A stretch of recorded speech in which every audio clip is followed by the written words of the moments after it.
Got that film of silicon crystal now that we've cut, okay, sitting there.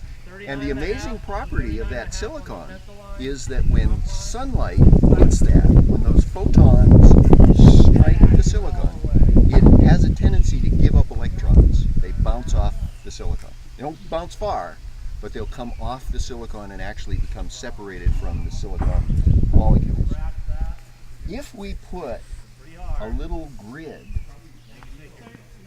right close to the top surface of that, but separated from the surface of the silicon, those electrons will tend to get high enough and hit that grid, and we've created then a negative on the grid and a positive on the silicon surface.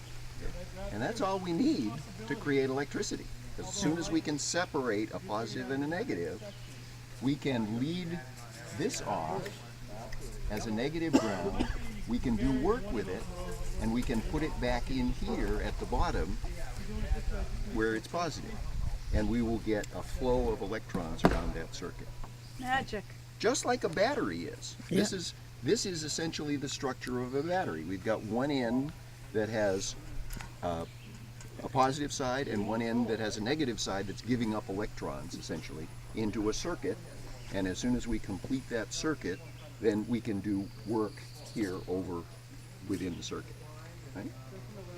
So that's all we have in these panels, is that simple kind of arrangement. The mechanics of all this stuff is very complex. And there are different materials that people are using other than silicon. There are different materials that people use here. Sometimes this stuff gets silk screened on. There are all kinds of processes.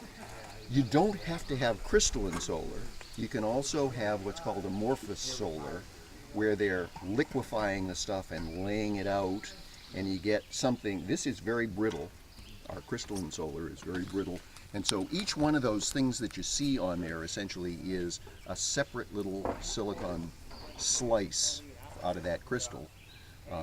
And we can't flex that too much without being in danger of cracking it and breaking the circuit.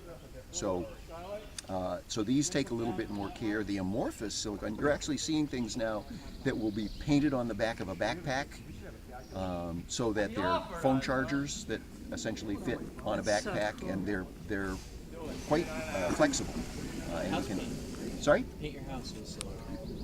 With roof shingles, people are starting to talk about, although if you saw the Peterborough notice